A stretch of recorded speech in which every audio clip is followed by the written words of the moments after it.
Bullies in the office, what to do when you're stuck.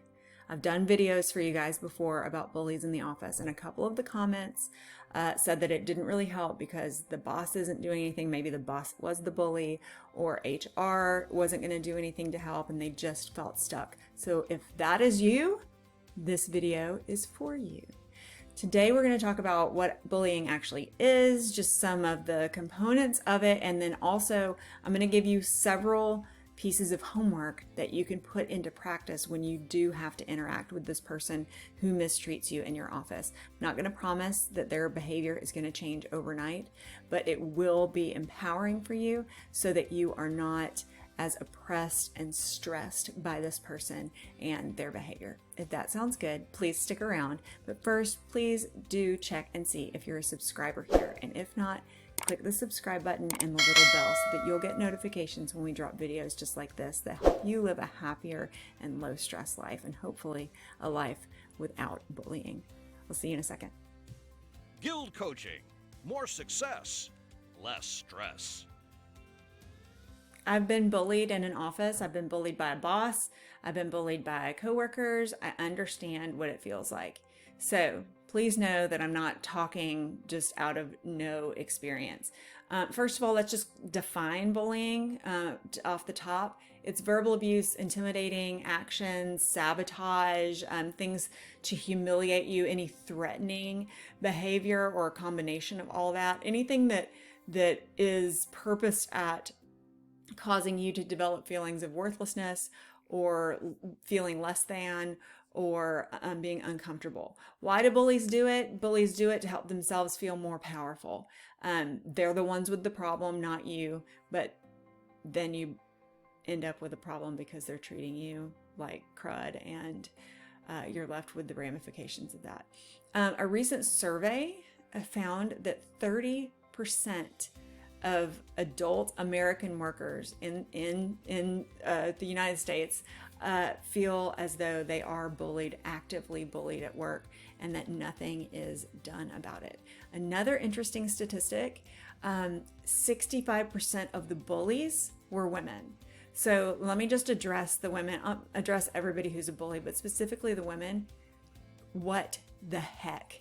There's no point. There's no reason for that. The aggression doesn't bring you anything positive, so cut it out. All right, so there's just a little note to those people. All right, if you are one of the people, one of that 30%, I'm hoping that statistic is high. I certainly hope that 30% of U.S. workers and workers in other countries, for that matter, don't feel as though they're bullied. But, all right, now for the part that you can do something about. If you're bullied, you've gone to HR, you've gone through all the proper channels, nothing has helped it, you've tried to find a new job, you don't have any other options, and you are where you are, and it's just something that you have to deal with. That's what the rest of this video is for. Okay?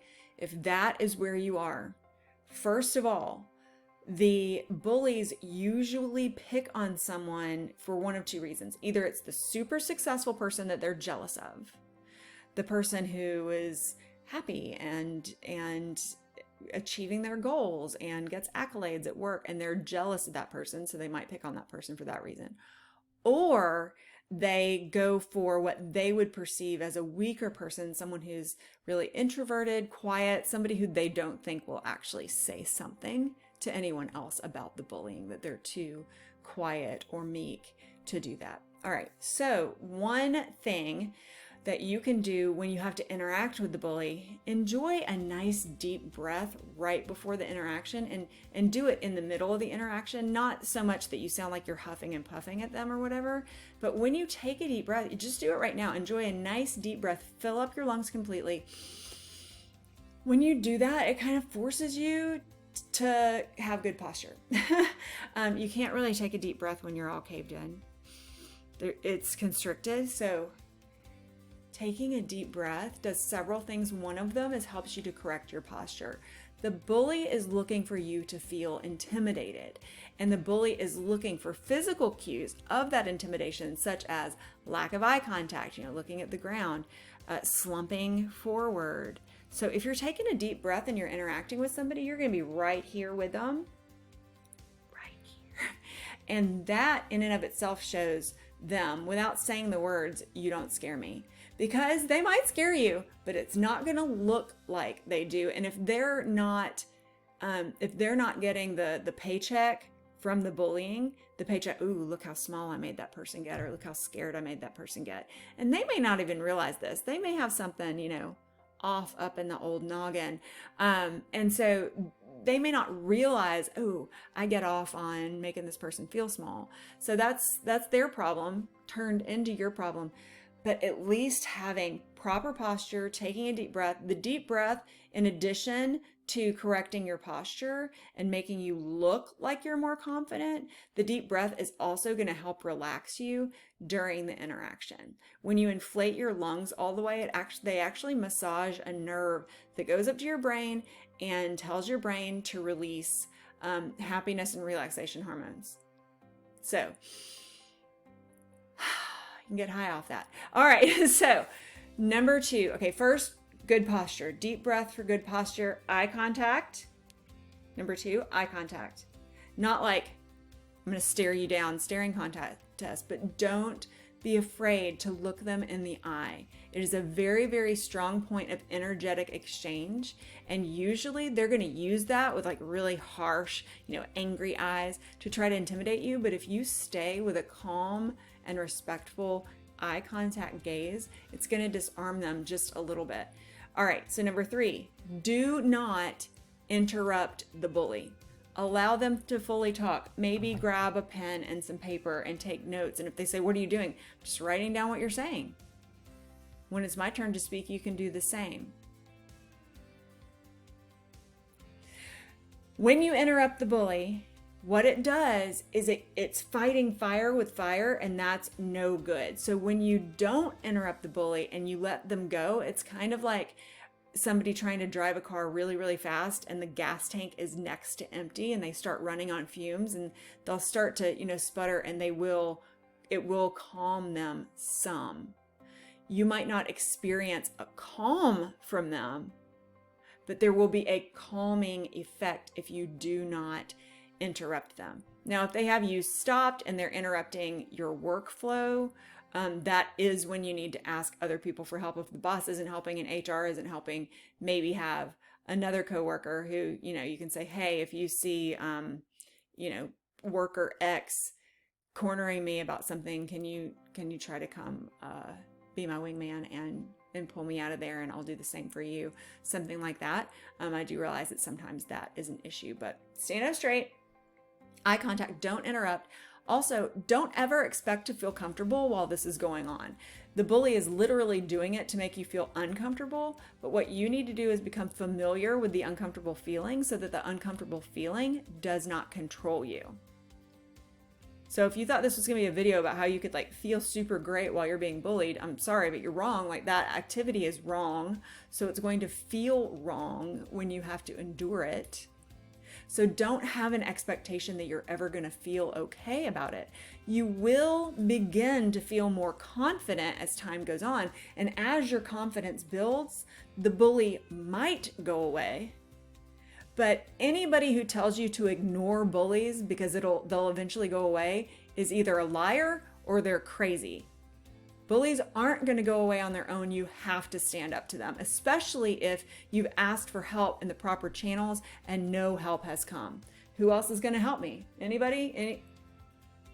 Me. It's going to rely on you. Okay, looking at my notes here. Do not compete with the bully ever, if you can ever help it.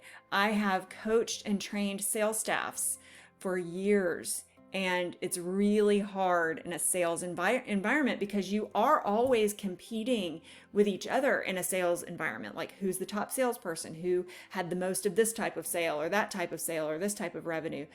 Try to not compete as much as possible. Certainly never rub it in when you come out on top. And if possible, give them a way to save face. Otherwise, you might be creating an even bigger bully, an even bigger adversary. You have a lot of feelings while you're being bullied. Bullies notoriously don't care about your feelings. So talking about your feelings or expressing your feelings or explaining your feelings kind of only sounds like this to them. You know what? You're making me feel exactly how you wanted to make me feel, so keep doing it. So don't talk about feelings with the bully, just appeal to reason. You can come up with boundaries that will help you to block this person out, except when absolutely necessary, except when the contact is absolutely necessary. And that's it. And just appeal to reason. Don't talk about feelings. And certainly if you can help it, don't exhibit emotion to them, because that's just going to be a driver for them. If all else fails, document everything. The place, the time, the situation, any witnesses, anybody who was around.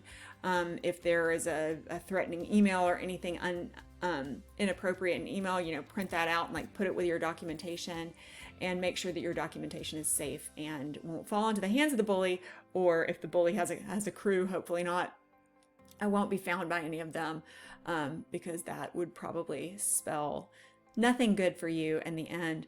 And finally, you need someone who is an impartial third party to talk to about this. So you need a therapist, a counselor, a coach, somebody in that realm to hear you out, help you come up with some personalized solutions for you and your unique individual situation. You do need somebody to talk to. And I said an impartial third party because it doesn't need to be your mom or your sister or your neighbor or your best friend. Usually when you're talking to them, it's venting, and then their role is just to comfort you, and you're not going to get anywhere with that. So you need somebody who can talk to you from a professional and objective standpoint to help equip you so that you can stand tall, so that you can be confident, and so that you can overcome the trauma that is happening to you at the hands of these bullies. They may never stop. They most likely will move on to someone else, which only makes it somebody else's problem. But what you're going through today can prepare you to help somebody else who may have to face it tomorrow. If this video has been of help to you, please give me a thumbs up. And if you didn't already, subscribe and click the bell so that you get notifications when we drop videos like this to help you live a happier and more successful life. I'll see you next time.